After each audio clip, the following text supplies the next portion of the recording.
Hello and welcome to the rankings episode of the IDP show with me, Jase Abbey. I'm going to be talking about some of the players I like and don't like at each position for week 12. We'll also be touching on some wider IDP discussion points that we think can help lead fantasy managers to success. Now, I've been kind of fortunate this season to have some amazing guests on the show, and this guy is no exception. He's one of my personal favorites, the master of IDP charts, and a fellow Englishman to boot. It's Mr. Tom Kislingbury, senior contributor at Dynasty League Football. Tom, hello, sir. How are you doing? Hey, dude. I thought you were calling me Tom Kislingbury Senior for a minute. I was like, wow, that's some shade being thrown at me. I'm old. I'm not that old. There's certainly not another Tom Kislingbury. I'm doing great, thanks. I appreciate you having me on, Jase. It's absolute pleasure. Always lovely to talk to you. I'm looking forward to it. Good stuff. Good stuff. Are you enjoying all that the 2023 season has brought us? It's been a roller coaster as usual. Injuries galore. We always forget they happen and always act surprised every year when history repeats itself. It's great, isn't it? Yeah, honestly, I haven't got any numbers that back this up, but it feels like there's not that many injuries to me. So I'm looking. I look at it at team level, right? And every year, my thing is there's normally one team, maybe two, that have a weirdly healthy year, and everyone's always, oh, they're the most amazing defense. You remember the great Jags defense of 2018-19, and they had no injuries. Like one guy missed one game, and that was it. And every year, people go, oh, they're so good. And no one got hurt, man. They just didn't have to use some bum off the street in week 7 who hadn't played in the pros. And actually, I'm looking at this year, and there's a handful of teams you're going, you are weirdly healthy, and you haven't had to use many players at all. So that's quite good news. I mean, I want to watch good defense and not, I was going to come up with a name, but I can't think of anything not offensive, so I won't. But anyway, some random bloke that comes out of East Alaska University and plays in week 9 that you've never heard of. Yeah, the fewer of them, the better for me. I like it. Yeah, I mean, there's a few, but I think they're sort of key injuries to major players as opposed to a proliferation of injuries across the team. Maybe a few on the offensive side for certain teams. Offensive lines, I guess, have been hit pretty hard this year, it seems. But on the IDP side, I think we've been pretty good. But look, I can't wait to get into all of this with you. So let's jump straight into this by talking about the linebackers. And first up, let's talk about the linebackers that we like. So, Tom, who is the first linebacker you like, and who do you want to mention here? So I'll tell you who I've gone for. I said I was going to talk about 5 different players, but these two I'm going to bundle together because they're a really simple reason for me. So I like both Bengals linebackers, Logan Wilson and Germaine Pratt, jumping off the line at me, and mainly I like them for volume. This is really, really simple stuff, right? They are playing the Steelers this week. And the Steelers tend to play in high snap games, and I think that is going to bowl over to them. So the Bengals defense has struggled in lots of ways this season. So I last week, for the first time, they've been down in my tier 5, right? So I just work on 5 tiers. 5 is the worst, and the Bengals were in that tier this week. And that's a mark based over the whole year. So there's not been a lot to love about the Bengals this year. Certainly when you look at the offensive side as well, it's pretty much as bad as it could have gone for the Bengals this year. But I really like them this week. I think it's a good matchup against the Steelers. I like both those guys. They haven't been massively spectacular as solo players at the moment, but they're in a good spot. So I think they're both set up for be a good week. I would be starting those guys. Yeah, I like that. I know Pratt had a bit of a down week last week, but by and large, he's been probably the more efficient of the two linebackers there, despite playing a couple of snaps less than Wilson per game, which obviously adds up over half a season. But I like the call. I like both players. I rank them pretty highly in my weekly rankings. So yeah, good shout. Yeah, you raised a good point about that. Let's talk about volume. Sorry, you said we could go off on a tangent, so we're going to do that. And you're right, Pratt does play a little bit less, right? So I'm looking at them now, going Logan Wilson, I've got on about 650, 655 snaps, something like that, and Germaine Pratt on 600. So sure, we're in week 11, something like that, and it's literally a handful of snaps, but suddenly we're 60 snaps different, right? Which is a whole game. So if you go, well, I've got 2 linebackers and one's going to play a whole extra game, you go, well, of course I'll take him. But when you talk to people about weekly snaps, if you go, well, this guy's only playing 60 snaps a week instead of 65, then people tend to go, it doesn't matter. It's only a few snaps, whatever. But those are the same thing. So it's just a matter of perspective. Yeah, and when it happens consistently, that some of these guys might ebb and flow. But yeah, certainly with Pratt and Wilson, he's consistently more than a few snaps less than Wilson every game. So yeah, that has a cumulative effect, doesn't it? But I think I like the call. They're both good players. Both, I'm quite happy to slide both guys into my lineup. I've got them in a bunch of places and never consider dropping them unless I'm really rich at the position, which is rare. So right, really solid guys, right? And in most leagues, you're going to have some scarcity for full-time linebackers. So even ones that are not ranked in the top 15, you're still going to roll out there. So I actually updated personnel package stuff today. Bengals this year are running 91% 2 linebackers on the field and 2% 3 linebackers. So that makes 7% where they're just running single linebacker. And again, 7% doesn't sound very much, right? But that's the 5 or 6 snaps per game that we're talking about. That adds up to 1 extra game. So I know you know this, but it's fun going through the maths and fitting all together. Part of the reason why I love your content is because you care about the detail. The detail matters. So yeah, no, keep it coming. Don't apologize. That's a really polite way of saying nerd. Yeah, hey, you said it. You said it. I consider the word a badge of honor. So yeah. So the first linebacker I wanted to talk about is Josh Woods. He's my LB 38, one behind Devin White and one ahead of Pete Werner. This is a fairly obvious one, a fairly simple one, really. He's going to be a popular waiver target this week because Kaiser White suffered the bicep injury last week, and he's going to be on IR. In fact, he's already on IR, going to miss at least the next 4. It's kind of a shame, he was in the middle of a career year, certainly in terms of counting stats anyway. But his absence means more opportunity for somebody else, and I think it's going to be Woods. He's going to assume a larger role. He's clearly been the favored choice behind White most of the year, 60 to 60, sort of 85% snaps most weeks, and he was the guy that kind of stepped in last week and played a larger role when White went down.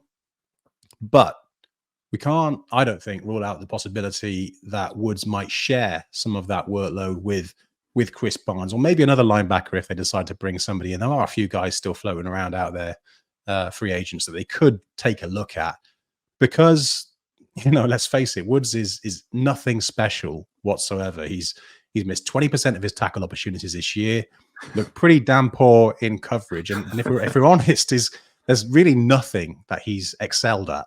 But I think on the basis of what Nick Vallis has done so far this year, we're likely to see a guy get the vast majority, the lion's share of the snaps, maybe 100%. And I think my money is on Woods being that guy for this week at least, until they realize that he's not up to the job. What say you, Tom? I know, I'm totally with you. And they might go, he's not a guy, we're going to find someone else. But it's the Cardinals, right? And are they really trying to win games? I'm not sure. Now, as a team, that's quite different, right? The defensive coordinator still wants to put out the best defense he can because he knows he'll be sacked even if they lose every game, regardless of whether it's his fault or not. And certainly the players are trying. Yeah, I like Woods. I'm with you. I don't think he's very good. I mean, he's not been starting on one of the worst defenses in the league. That's never a great sign that you're a brilliant player. But as an IDP, you should be playing almost every snap from here on out, depending on what happened. Yeah. This kind of leads me into a topic I wanted to discuss with you, actually, Tom. But for fantasy purposes, how much emphasis do you place on good players versus volume players, like linebacker specifically? And the answer will be different depending on what we're talking about, redraft or dynasty. But let's assume we're talking redraft, season long rather than weekly. Yeah. And let's use Woods as an example of what should be a volume guy going forward versus someone like Tyrell Dodson, PFF's top-ranked linebacker, and a guy who has at times struggled to hold down even the second linebacker role on his own team despite the injury to Matt Milano. Yeah, a great example of players as well. That really illustrates the problem. I am firmly team volume, like quite a lot. I will take a bad player with more volume over a good player getting less 99 times out of 100, because that's what translates to points. So obviously it depends on your scoring and there are ways around it, but the average correlation of tackles to volume, and tackles is going to be the biggest driver of ID points in most scoring points, is 0.95, something like that. So sorry, mathematical terms, we'll talk about correlation coefficient, but in basic terms, a 0.0 is no correlation at all, and 1.0 is a perfect correlation, i.e. times you scored more points than the opposition and times you won a game. it's the same thing. So it's going to be a perfect correlation. So tackles and volume for linebackers is 0.95. So really, really close to a perfect correlation. That's what drives it. Now, sure, everyone goes, oh, but there's some guy, there's this exception or that exception. And, this guy had 3 years in a row where he's done much better than average or whatever. And those do happen. But actually, when you look at all players over a long time and a big enough sample, that fades. It's a volume game. And even people that we think are exceptions to the rule, but a Baker, not a linebacker, whatever. Roquan Smith is a great example now. Going back in time, you've got Luke Kuechly, Bobby Wagner, people like that. Sure, over short periods, you look at it and you have done, but you're always going to get guys like that. It's with the number of linebackers and players we look at the season, you're going to find guys who do it, but still the mathematical relationship is insanely strong, and that's what we want to go for. So certainly in redraft, I don't care about future. I don't care if this bloke's not good enough or he's never going to get another job or he'll be selling insurance next year. I'm just looking at how can I make sure I've got as many of those 30 full-time linebackers in my lineup as possible at any time. Yep. Yeah, I knew that would be your answer because I follow you. I know your view on these things, and it may sound obvious when we explain it in those terms, but I think that point can get lost sometimes, can't it? When you're looking at sort of maybe just the average points scored by a player over a small sample size. Maybe he's had a couple of forced fumbles, maybe he's had an interception, a sack, that sort of thing. Those aren't very consistent, predictive metrics to look at often with linebackers. Yeah, it's definitely important, and we want to believe the opposite, right? So you go into fantasy football, and we all want to believe that we're like a real coach and we're making decisions, and there is a strong link between how good you are and how well you score. It's comforting, it's nice, it makes us feel better about ourselves and the hobby when you do that. So it's unpleasant, and it's a horrible story to go, those links just aren't very true at certain positions. Yep. So do you have a second linebacker? You kind of bundled two in one there, so you might not have a second linebacker you wanted to talk about here. Do you have anyone else you wanted to nominate in this spot? Let's talk about Nate Landman. I quite like Nate Landman in general, but particularly next week. How are you feeling about him at the moment? I think he's had a really impressive run, actually. Yeah, I wanted it. He's one of those guys I kind of wanted to do well because I do root for the underdog, especially the guy who's come in. He was on no one's radar to start the year. And I love guys like that come in and are productive. I was a little slow to warm up. He wasn't an every down guy to start with, but he has been for the last, is it 1 or 2 games now? Snap share is the most important thing for linebackers. If they're playing every down, then they automatically, for me, get ranked above a guy who's playing 70-80% of the snaps. Doesn't matter how good they are. So yeah, Landman, do I like him as a player? Yeah, not so much. Not all that. He's pretty limited. He is what he is, but he's got a great name. And he plays every down. So yeah, I'm all in. Yeah, I like him, and I want to like this Falcons defense more than I do. But one of the reasons why I like Landman more than Caden Ellis, at least in the last couple of games. I mean, sure, now that we talked about this before, right? You take Caden Ellis, who is an inefficient player because of who he is, and because he's a good pass rusher, and he's a good edge setter, which means he's playing coverage less. And coverage snaps are more efficient for linebackers. So that sucks. But if they're playing equally, I would take Landman over Ellis because I think if they've got 2 of them out there, then the Falcons are going great. That gives me a more opportunity to get Ellis doing the things he's a bit better at, which is going to put Landman isolated in the middle of the field. And this is probably only a handful of snaps per game, right? Literally 2-3 times we're going to find him whilst Ellis is up as the extra edge or blitzing the A gap or whatever, and there's a crosser on him. It's going to happen really rarely. But those 2 or 3 extra snaps or situations per game over time make sense. And it's fine margins like that. So where I am with IDP, and we'll talk about your point of view, and you can tell me how different you are, is most of the time you're going to be wrong on those sort of things, right? We're making decisions to start this guy over start that guy, and something that probably won't affect it and will be different. Those couple of plays are smaller than the chance of some guy who's a good blitzer getting home and getting a sack versus just getting a pressure. That's probably more likely. But you have to add up all these things, and you just go, if there's 30 linebackers who are going to broadly score the same, then which ones am I going to upweight slightly more this week? And you'll be wrong most of the time. Normally, especially in the fantasy world, and especially in IDP at this point, you go, oh yeah, I know I'm going to be wrong, but I'm going to be right more than I'm wrong. And nobody is. But you need to understand those small margins are how you make sensible decisions, right? You're not going to be right all the time, but over time that will add up. Very well put. And, that's even more true for certain positions. The defensive backs, we talked about them briefly before the show, and we'll get onto them later on. But for defensive backs, trying to predict who's going to do well and who's not on a weekly basis is an absolute nightmare. In the meantime, the second guy I want to mention this week is Alex Singleton. He's my LB10, one behind Ernest Jones, one ahead of Aziz Al-Shair. I've talked about him before on this show.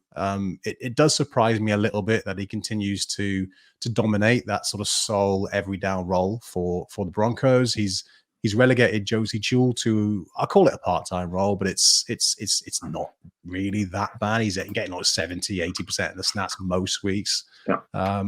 He's never been, this is Singleton, he's never really been a threat to record many big plays. Like Woods, I talked about a minute ago, he's not particularly good in coverage, and he's missed a higher rate of tackles this year than he has at any other point in his career. But he's 10th in tackle efficiency so far this year. His Week 12 matchup appears pretty good on paper. The Browns have allowed more tackles per game than any other team in the NFL to linebackers, and they rank among the highest in terms of tackle efficiency to opposition linebackers too. Where are you at on this one, Tom? You convinced me. There's some compelling reasons there.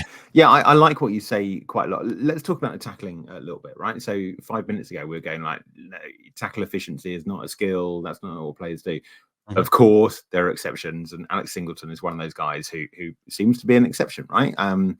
So this is about correlation and the disapproval of negative theories, right? So when we say, on the whole, tackle efficiency and being able to get to the tackle is not a connection to how good you are, that doesn't mean that's never the case. That means on the whole, that is not the case, but there still can be guys that do that. He, over his career, has just made his way to the ball. So whatever it is about his skill set or his mindset or his ability, he's normally been a great tackler. So when you say his tackle efficiency is at 10th, that sounds quite high. But for Alex Singleton, I would look at that and go, that's really bad. That's way worse than he's historically been. The one thing I would trust him to do is to outperform tackle efficiency. The one thing. So yeah, he's not having the best season, but I think you definitely go for him. And Cleveland are interesting because there's a volume point about Cleveland as well. Mm-hmm. So another one of those things. Sorry, I'm just talking about things. I'm probably doing this straw man, right? People think about this, and everyone's like, I haven't believed that in 10 years, man. You told me not to.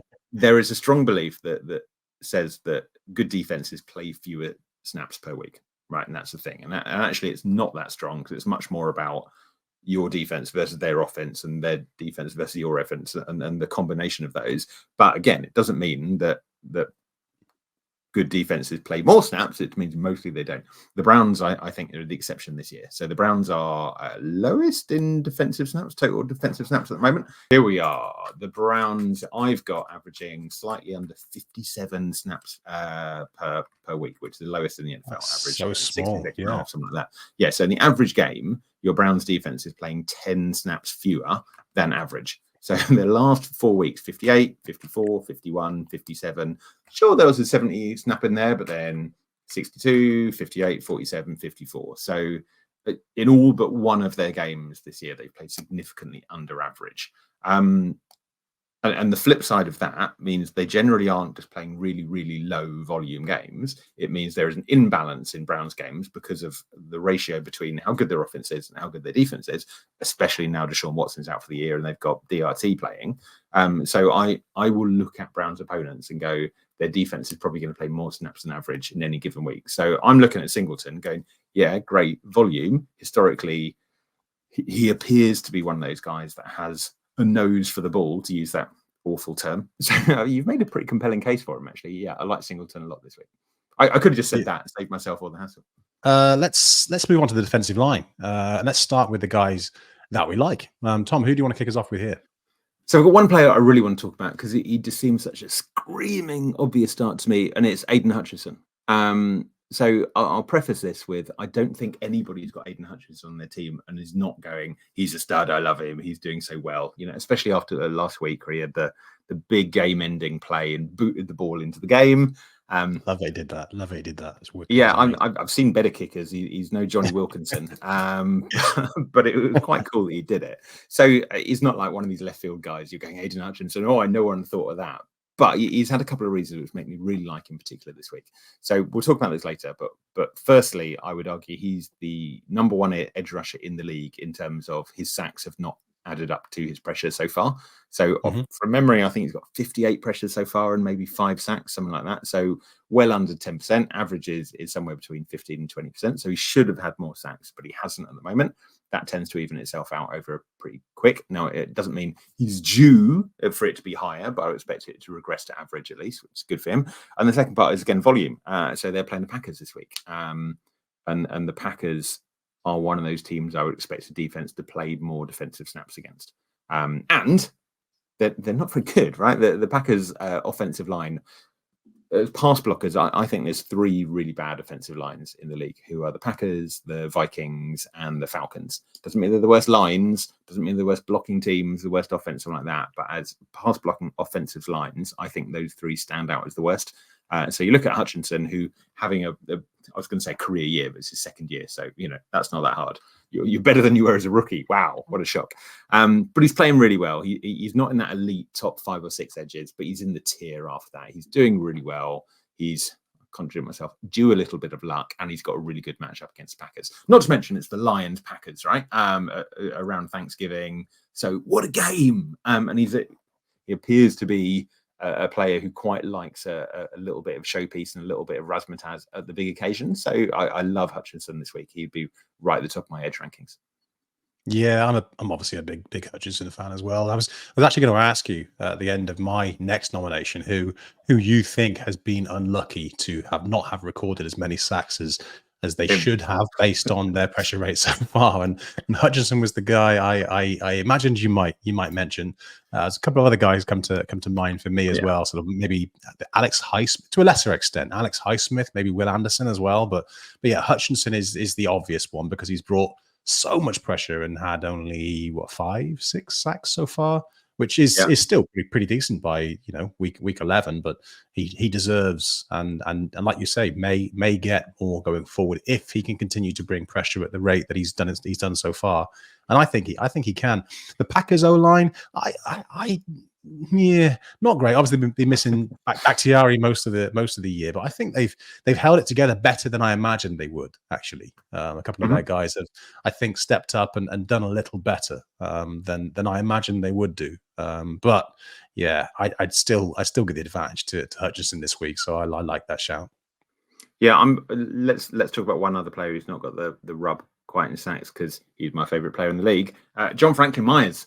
John Franklin Myers has been playing okay, but just hasn't had the sacks for whatever reason this year. And people haven't really noticed this because the Jets D-line is pretty decent, but JFM I think deserves a bit more.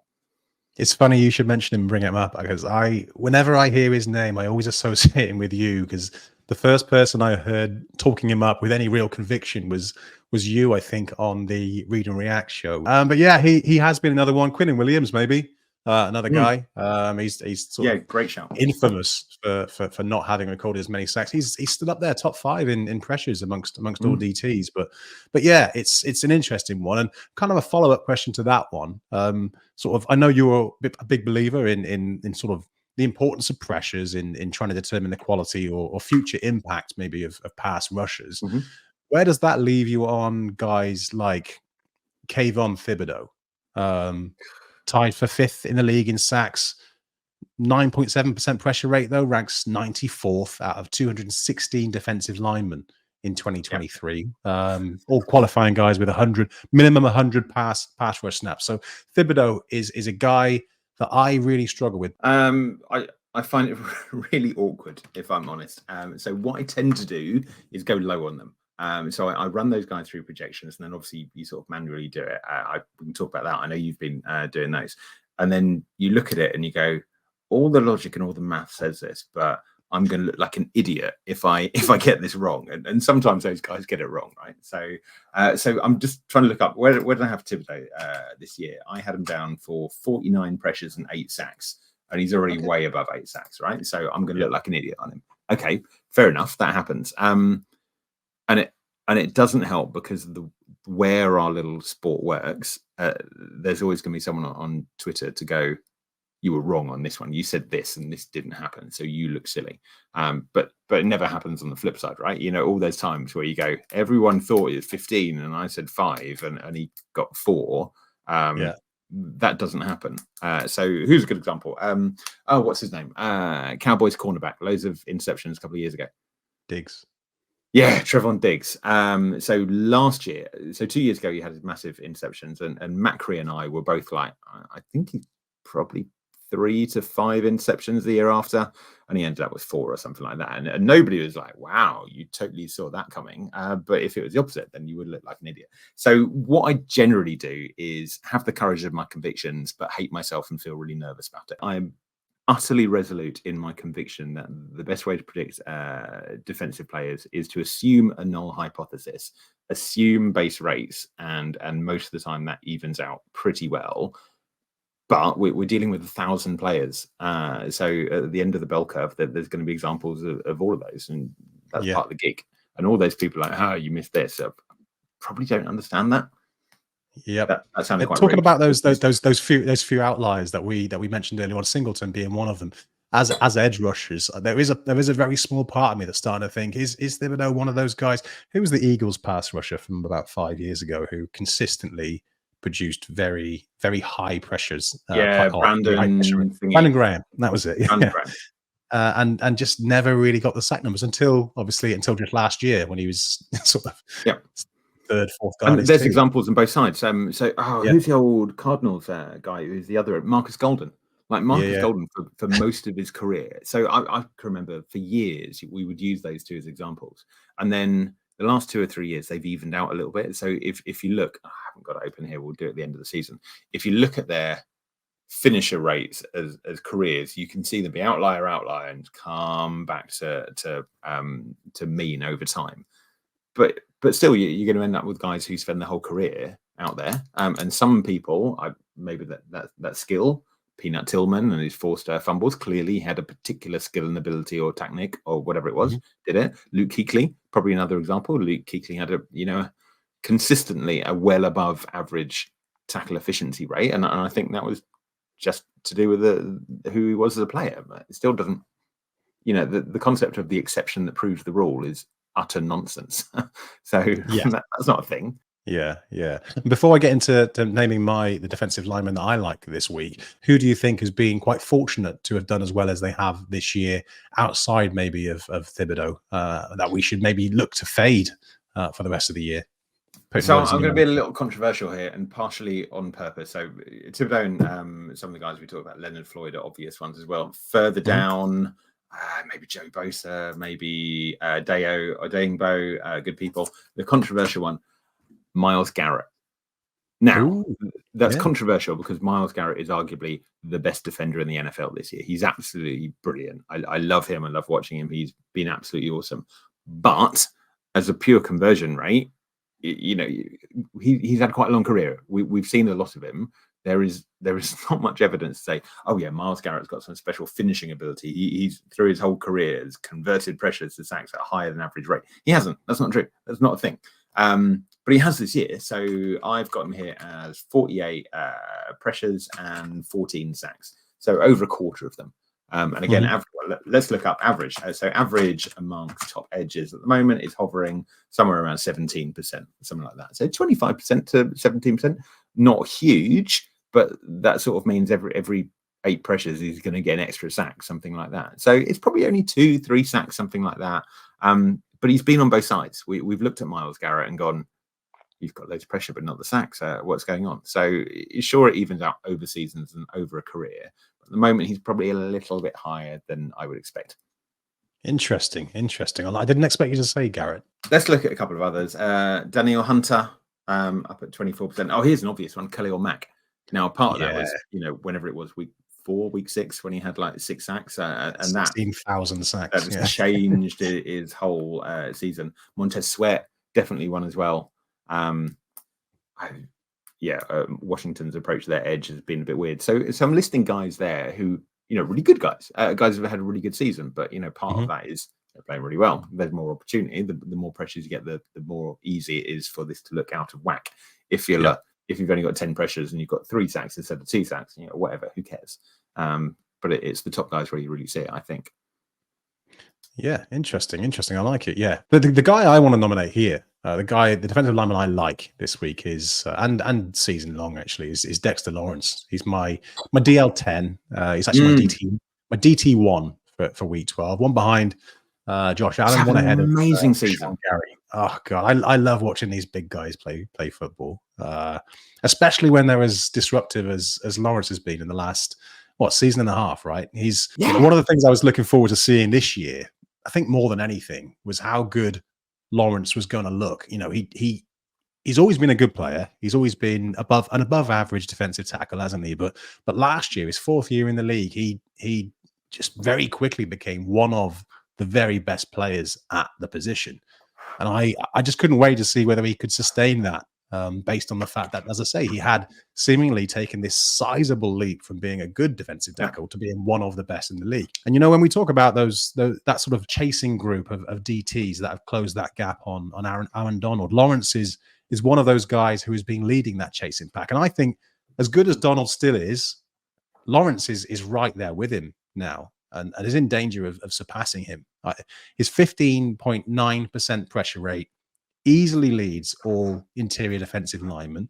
It's 1.6% more than Donald, which sounds tiny, but when we're talking about numbers at that scale, it's quite large, that gap. His win rate is second to amongst all defensive tackles, 1 percentage point behind Donald, and he's producing tackles at a higher rate. We should talk about where he does it from as well, right? So it's mad. Lining up over 70% of the time in the A gaps or even zero tech right over the center. So 70%. I mean, a lot of people are probably like, I don't know what that means. Don't know what average is. But nose tackle is a disappearing thing in the NFL. Very, very few teams go, I'm going to put a guy in there. Most of them play sides and a 3 tech and an A gap guy who swap depending on there. So comparison, here we go. Aaron Donald. Let's see, where is he? So his time in the A gap is about 3%, and his time in the A or B gaps is under 40%. So 60% of the time he's basically lining up, over the tackle or outside, right? He's not edged because there's a guy outside and blah blah blah blah blah. Dexter Lawrence is absolutely phenomenal. I cut you off, so we'll come back to it. But the question is Dexter Lawrence a defensive player of the year? He's phenomenal. Can you imagine us talking about an A gap defensive tackle producing in the way that Lawrence is doing right now? Maybe like even like 5-10 years ago, it's Snacks Harrison. It's bizarre. It's crazy. The last guy we talked about in those terms was Snacks Harrison. Obviously, a really different player, right? Snacks Harrison was, the best. He was head and shoulders above every other defensive tackle as a run-stopping weapon. He wasn't the pass rusher at all, but he's the last guy to have that sort of lead. Albert Hainsworth, maybe, and even he played outside way more. He only did it sometimes. But Lawrence is. I'm not going to go. He's clearly the best defensive player in the year in the NFL at the moment, but he's in the top 5 for me. I think all the obvious candidates are probably linemen. So you've got him, you've got Myles Garrett, you've got Nick Bosa, a couple of others there at the moment. Obviously, no one will vote for Dexter Lawrence. He's never going to win the award because people look at Daron Bland and go, record for pick sixes. Let's get him in the Hall of Fame. But I'm totally with you. We can't say enough good things about Dexter Lawrence. How does that happen? It makes me question my. I know that you do season projections. It makes me question what am I missing that I could have picked up on that could have led me to understand or believe that Dexter Lawrence could take a mammoth leap from one year to the next. Also, the Giants play the Patriots this weekend. Sorry, Tom, but the interior of that Patriots O-line is not looked good. Oh, they're horrendous this year. I think this is a case of a really informed, really good player meeting a team or playing against a unit that has been really poor this year. Strength versus weakness. I think he has an excellent opportunity to continue his strong year and make a real impact. I'm going to show you how little a Patriots fan I am these days after I renounced all fandom. Hang on. Why did you renounce? What led you to renounce your? This This is my Bill's Mexican wrestling mask. So anybody watching on YouTube, you get to see it. I don't get it on very often, but it's sitting here in my office. That's amazing. Can I get glasses on over the top? No, it turns out you can't. So here we go. We are being Rey slightly Mysterio. concerning that you had that so readily available. And yeah, it's not great. Well, because my wife refuses to have it anywhere in the building. So shout out to my buddy Mike Salter. So he went to a game in Buffalo and brought me back nothing apart from this Rey Mysterio Bills mask.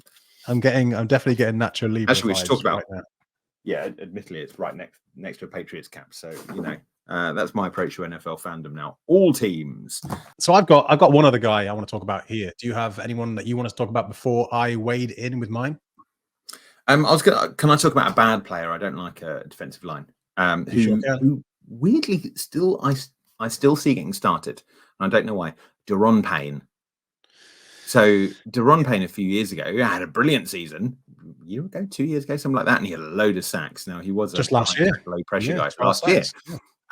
But a lot of tackles as well, and he scored really well, and he did brilliantly. So I think he's got a residual reputation. Now this year, he is arguably the worst interior pass rusher in the NFL. Now, sure, there's guys who don't get on the field and whatever, but of all the guys who are playing loads and loads and loads, he's rushing the passer a huge amount and basically getting no joy at all. And not because he's getting double teamed or blah, blah, blah. He's just very good at it. It's nothing to do with, they traded away their edge guys. He was really bad at it before they traded away their edge guys. He's just not a good pass rusher. And I still see on a weekly basis people going, I'm going to start Daron Payne because he was really good at for me last year.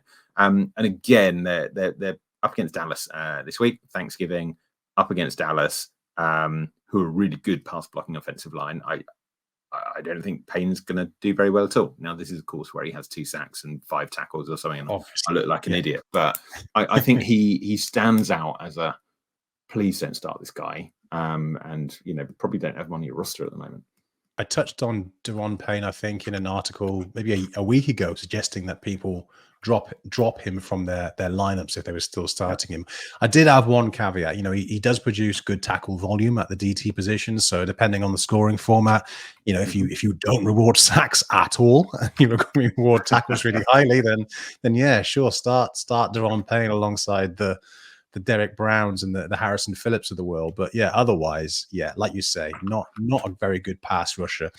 Double-digit tackle or sacks last year, but he was a volume player. He played something like top 5 snaps amongst all DTs. This year, again, he's a volume player, but those pressures and those sacks haven't been coming because he's still not very good as a pass rusher. So yeah, great shout. His reputation at this point definitely exceeds his actual quality of play on the football field. And it's coming back to me now, actually. In my article, I didn't suggest people drop him. I suggested they trade him away because he's got that name value, former first-round pick. So I've got 2 guys I want to mention, 2 defensive linemen who I don't like. I'm going to talk about them really quickly. So the first is Zaven Collins. I've been lower on him than most this year. I know he's got better in the last month. But yeah, I expected a rotation there in Arizona, partly because they've got a lot of younger guys coming through who I thought would get an increasing amount of playing time as the season unfolded, but also partly because that's what Jonathan Gannon liked to do when he was with the Eagles, and obviously Nick Rallis was the linebacker coach there. And yeah, I know it's a stretch to say Rallis is from the Gannon school of defense, but hey, that rotation is exactly what we've seen. Obviously, Collins is leading that group in in snap share, and has done most of the year. But yeah, as Ojolari's role has increased, Collins has decreased slightly. Not a huge amount, 10, 15%. But again, as we talked about earlier on, that adds up over time. And for me, it kind of just exacerbates existing concerns I had about Collins' effectiveness as an edge rusher. Sub 12% pressure rate.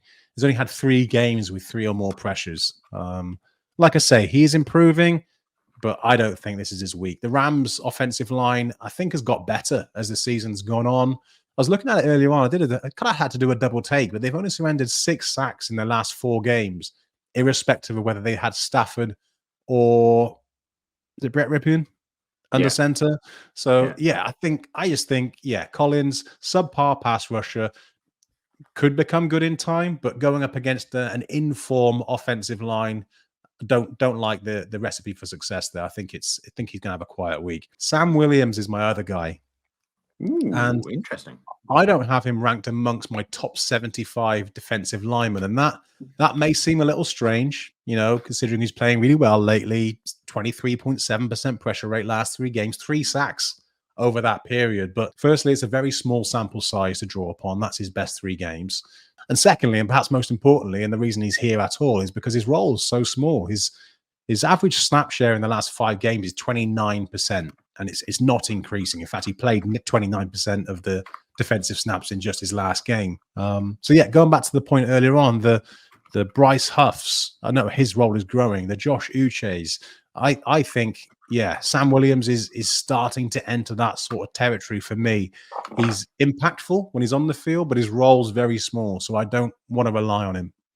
Even in a game like this one where he's going to play against the Commanders, who have allowed I think the second most sacks in the league so far. Mm-hmm.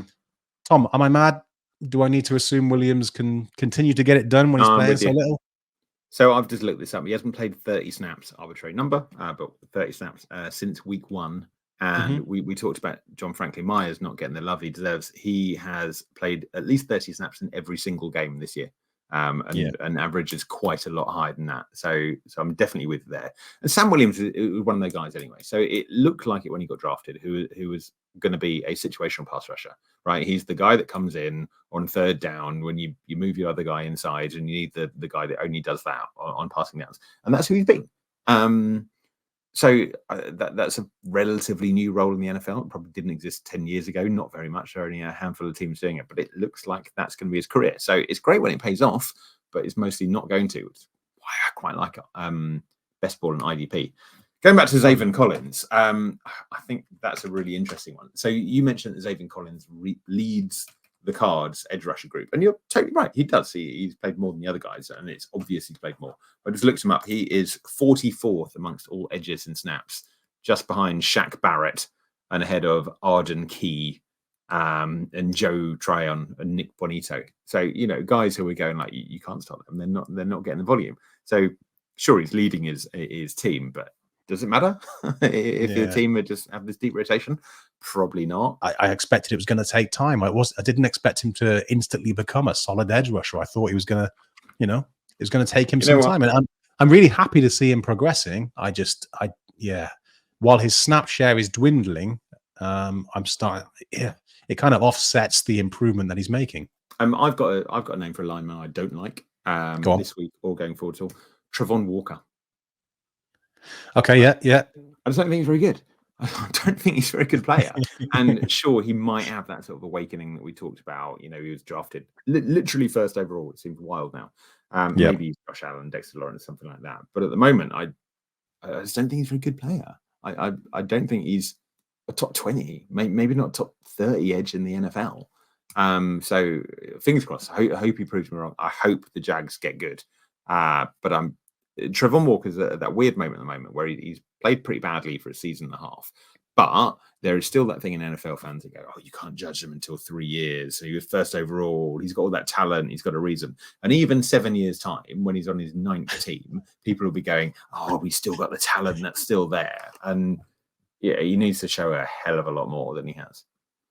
Yeah, I agree. We did know Walker was going to be a project. We knew he wasn't going to be the finished article straight out of the gate. So maybe, hey, let's do a follow-up pod in like 2 years' time. And if he's become everything the Jags expected him to be, then we'll sit here and eat humble pie for an hour and do a pod that's completely dedicated to Travon Walker. But otherwise, yeah, it's looking like a bad investment. Let's go to defensive back, the hardest position, as we talked about earlier on, to rank on a weekly or even a seasonal basis. But before we get into this, Tom, I wanted to chat a little bit about why it's so hard to predict success at this position. We did talk about this earlier on. I said I'd circle back. I know you've done some homework to demonstrate the volatility in repeat rates. In fact, no, the consistency, if you like, actually, in the lack of repeat rates.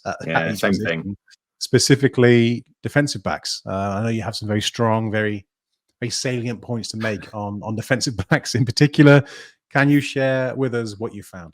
Yeah, we'll talk about it. Can I flash it up? I'm spread across 2, so we'll do this. So this is quite a lot of data.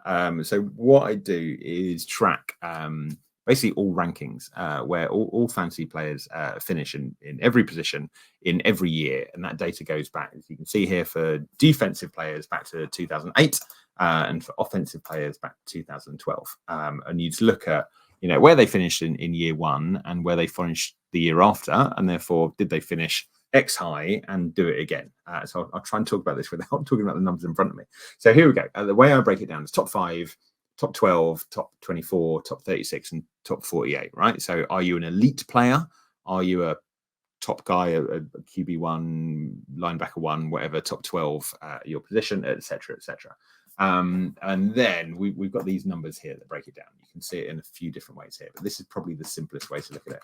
So you look at top 5 repeat rate, and across offensive players, quarterback is up at 30%, running back is just lower, 27, wide receiver is 33, tight end is 44, because there are very, very few good tight ends, and what denotes a good tight end is people throw the ball at them, so it is a bit more determinate. And then defensive players drop down a little bit, and cornerback and safety is about 11%. So whoever finishes top 5 this year, 90% of them, which obviously means almost all of them, because 90% in 5 players, will not finish that high again next year. And that's interesting, because every year ADP is mostly determined by people looking at last year's rankings, and you move a few guys up and you move a few guys down. But if you look at the correlation between ADP to last year's ranking, it is strikingly similar. And that is the one thing we know will not happen. So that's not great. Then you look at top 12, right? So, are you going to be a cornerback 1 again? And again, for cornerback, you're down at 22%. So out of those 12 guys, 1 in 5 of them, so 2, maybe 3 of them are probably going to be a cornerback 1, and everyone else you expect to fall out of that range. So the interesting thing here is how similar cornerback and safety are. So I just said that top 12 repeat rate for cornerback is 22%. For safety, it's 29%, which is higher, but not that high. For all non-cornerback positions, the average is 41% to repeat in top 12. So, 4 out of 10 guys are doing that again. Great. That's brought up by quarterback and tight end, because those are much higher, but cornerback and safety is significantly lower, and that stays the same. So my thought is people think safety is way more predictable than cornerback. I'm not sure if that's true at all. Yep. Yeah.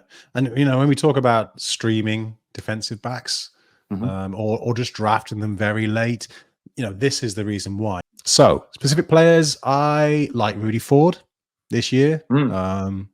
He's my DB and safety 6, 1 behind Cam Curl and 1 ahead of Reed Blankenship. One of the reasons I've got him here is because his story is just kind of fun. He's been in the league for 7 years now. He's been passed around from team to team, never really stuck until last year when Darnell Savage missed a bit of time with a foot or an ankle injury. Ford stepped in for a handful of games. Didn't look amazing, but he did equip himself pretty well in coverage, I thought. So fast forward to 2023, Adrian Amos is gone, and Ford looks like he's going to be competing with Jonathan Owens for a full-time role. At 29 years old, Ford wins that battle, and for the first time in his 7-year career, starts the year as a full-time starting safety, and he hasn't looked back since. Granted, he's been a bit inconsistent at times, but on the whole, he's been I think a major plus for that Packers secondary. And in fantasy terms, he's been pretty reliable. 6 or more tackles in each of his last 7 games. A couple of interceptions, a couple of pass breakups, whatever. But he's playing close to the line of scrimmage in the last few games, which makes me want to mention him. I think there's more to come from Ford. I think there's something to like in what we're seeing from him. And I like his Week 12 matchup against the Lions, who so far, at least, and I say this almost apologetically, have allowed one of the highest rates of tackles to opposition safeties. Any thoughts on Ford, Tom? Do you like him? Am I crazy? Yeah, I'm with you. I like him. To be honest, you just gave me a bit of information. I did not know he'd been playing more in the box in recent weeks. So I've just had a quick look, and you're totally right. It sort of leaps off once you look at it, and that so much is the key to IDP is trailing through that sort of information every week. And these days, yeah, it's way easier, but you still got to be granular about it. And Rudy Ford's had a really good season. From memory, he's had a couple of really big weeks, and then I've sat him on the bench all of those times because I've never been that confident in him. But yeah, sure, as all the safeties go, I think he's definitely one of the guys I'd feel happy with at the moment. And just Yeah, talking about them as well, and how you were describing their safeties, you reminded me of Jalen Pitre. So, you know, we talked about the difference in getting players right and getting players wrong. So last year, he had a brilliant season, absolutely amazing, great numbers. And, you know, everybody drafted him as a rookie. It was, I told you. And this year, sure, he's been injured, but, you know, when he's healthy, he's just a guy. So it shows the difference that you can have. He was drafted way ahead of all the other safeties last year, the clear number one, and he's just a guy. So that happens all the time. Exactly. You know, he's missed a few games, 3 and a bit games, I think it is. But when he's been healthy, like you say, he's been inefficient. He's ranked 71st out of 105 qualifying safeties who've played a minimum of 100 snaps in tackle efficiency. And I know that's, you know, as we've said, that's not a him stat, but it doesn't help. He's produced very big plays after managing more than his fair share last year, and he's missed more than 20% of his tackle attempts. So even when he is in position or plays do come his way, he's not taking advantage of them. And I think, his cold streak, I think, could continue against Jacksonville this weekend. It's a cautionary tale, isn't it? And for every fantasy manager out there who invested too heavily in defensive backs, especially in Dynasty, in those drafts, don't do it. You're not setting yourself up for success. These guys often fall, for the reasons we've talked about already, well short of expectations. And it's weird because he's been used in a very similar role to last year. So again, there's no better example than someone like him. The other guy I don't like, Nick Scott, really, really obvious one. He's fallen out of my rankings altogether. His snap share's been consistent all year. But he's remained that second safety that's kind of worth having on the Bengals in IDP behind Dax Hill, who obviously started really fast. That was, of course, until last week. Jordan Battle has emerged from nowhere to overtake Scott. 86% of the snaps to Scott's 17%. We know Battle's got a long way to go to prove himself as an NFL safety and as a fantasy safety as well. But he did have a big game, 10 solo tackles, and he actually performed better than Scott has done at any point this year, and in fact, any point last year as well for the Rams. So I think when you combine Scott's poor play with Battle's strong start and draft capital, it makes Scott pretty expendable at this point as a fantasy asset. I don't think he's worth rostering. Totally agree with you. I'm not sure the universe needs Nick Cross and Nick Scott. They are both big name safeties who clearly aren't very good and are just going to bounce around. And it would be much easier if we could just have one. Yeah.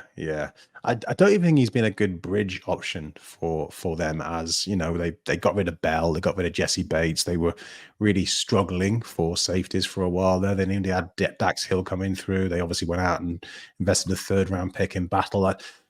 Even as a bridge option, I can't remember what they gave him. It was something in the teens, 3-year, 13, 14, 15 million. It was something like that, which is quite a small contract really in NFL terms, but at the safety position, they could have got someone better. It's not hard to find a journeyman safety, right? Yeah, there's a big tier of average, and this Bengals defense is a lot of things that have come together in a perfect storm of rubbishness.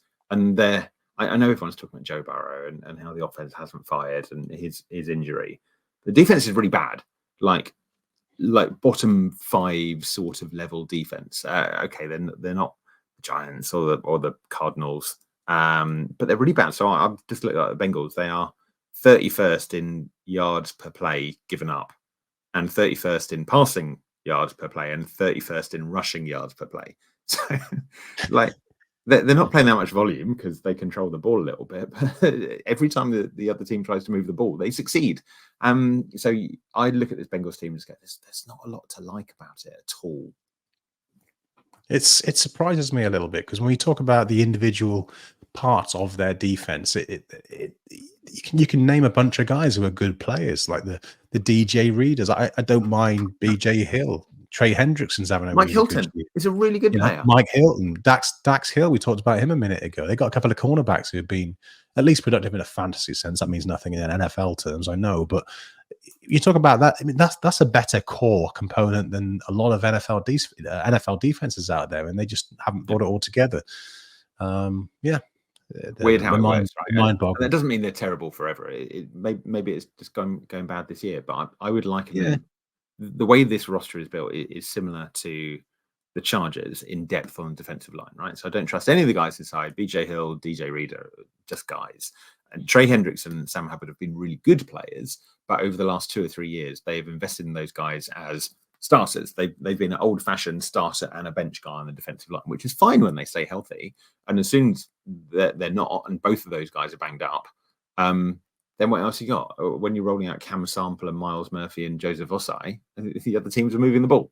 So, old-fashioned starter and bench strategies aren't very good on the defensive line these days. No one's shocked by that, hopefully. No. And they have been kind of trying to address those some of those positions. Like you say, Osai, he I forget where he was drafted, but it wasn't lower than the 3rd round. And Murphy, yeah, it was definitely day 2.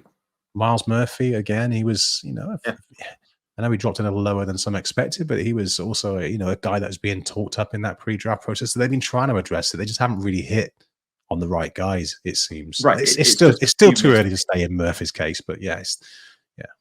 Sure. And it doesn't mean they're bad front officers or anything like that. Some teams just go through a weird length of time where all of those picks go badly. So look at the Jags, right? And it's probably 10 years for those guys, but all of those first round picks just happen to be bad ones. And it doesn't mean they're stupid or the person at home is better. It happens, right? You're going to get some Kayvon Chasons in there.